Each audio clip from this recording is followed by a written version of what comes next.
boîteaculture.com.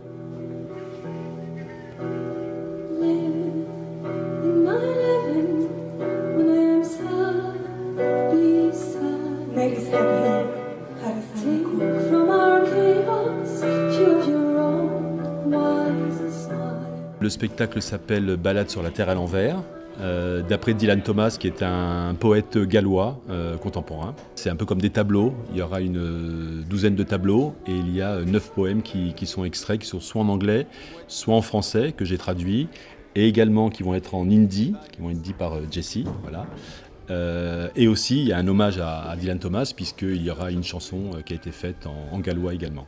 Voilà, donc l'idée, c'est de mixer la danse contemporaine, la danse indienne classique Bharatanatyam, de la musique live et bien sûr les poèmes de Dylan Thomas.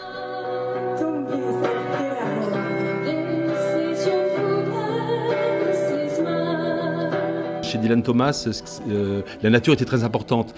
Il est né au Pays de Galles, au bord d'une falaise. Il avait une maison qui était vraiment au bord de la falaise où étaient ses parents.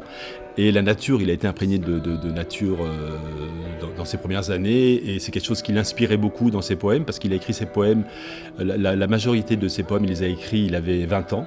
Et il est mort assez jeune. Il était assez rock'n'roll comme poète.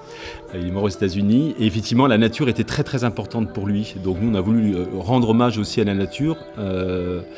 Et voilà, et du coup, il y a eu cette idée de baleine qui est venue, une baleine, en fin de compte, qui est une carcasse de baleine, hein, que l'on construit et que l'on, au fur et à mesure, et qui prend vraiment forme à la fin du spectacle.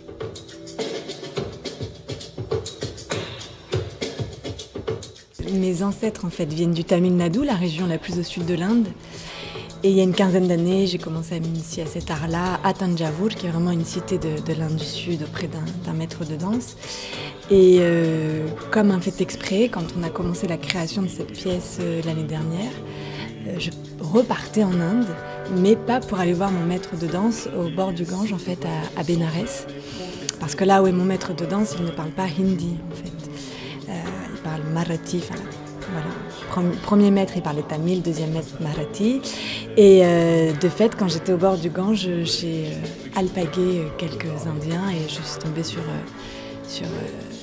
un Indien qui a bien voulu se prêter au jeu de la traduction. Donc c'était assez cocasse et à la fois c'était extrêmement mystique.